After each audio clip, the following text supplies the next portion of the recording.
before I wrap it up, because I think with what you said about believing in dreams, I think a lot of people credit McGregor's popularity due to the fact that he's brash and braggadocious. He talks a lot of shit. He dresses flamboyantly. He can sell a fight. All of those things are true. But on top of those things, I would say one of the reasons that McGregor has become who he has and why he is so popular and why he's skyrocketed in the way that he has is he has become a symbol for somebody following their dreams. He has become a personification of dedication and self-belief beyond what the average person would be considering reasonable or plausible. So with that said, I think that is also a part of the appeal to this fight, is that, you know, can you have a guy who believes in himself more than perhaps people would say he should, overcome odds that the world has seen or declared to be impossible to overcome. And I think that is an aspect of this fight that won't be mentioned and won't be told very much, at least not from the boxing community.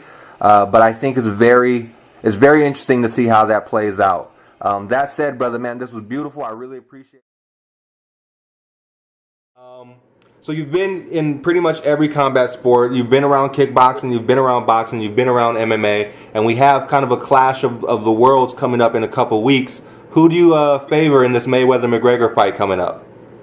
Oh, man. Well, you know, again, I'll tell you what, it's everybody's talking about that, and I mean, I get people that aren't even combat fans, and everybody knows about it. You know, and it's probably the biggest hype in history of any sport. But yeah, McGregor, I mean, definitely, you know, the first 2 rounds is his best chance and only chance to do well. And if you don't drop Mayweather or beat him up in those first 2 rounds, then it's going to be Mayweather all the way. But I mentioned that McGregor's, you know, the biggest thief in combat sports. What he has accomplished, you know, win or lose, is he has accomplished what nobody else has done, is convince Floyd Mayweather to come out here and do a show and get paid millions and millions and millions of dollars. So, you know, hats off to McGregor for that, man. And, you know, I remember when his first fight was, I think in Stockholm, Sweden, we were there. And, you know, he fought, and I was real impressed with him. And I went and complimented him and John Kavanagh on what a tough kid what he was, and look at him now. You know, so bless his heart, man. He accomplished what nobody else is ever going to be able to accomplish. You know, once you do that, you're going to shoot your wad and all that. Nobody's going to want to see it again. But he definitely ripped off the system, brother. Hey, you can't be mad at it. You can't be mad at it. Oh, no, not at all, man. You know, that's what I'm saying. You got to, you know, for a young man that was on government assistance 4 years ago, and now has really just got the biggest heist in MMA history, you know, combat sports, actually, Conor McGregor. It's not even Floyd. You know, it's not even Floyd that did it, because Conor is the one that convinced Floyd to do it. Right. So all the props to him.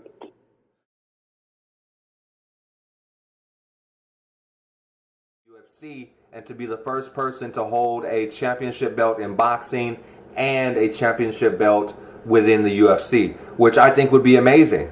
So I think this has opened up a much more accepted willingness to cross competing amongst the striking sports. Saenchai just called out McGregor.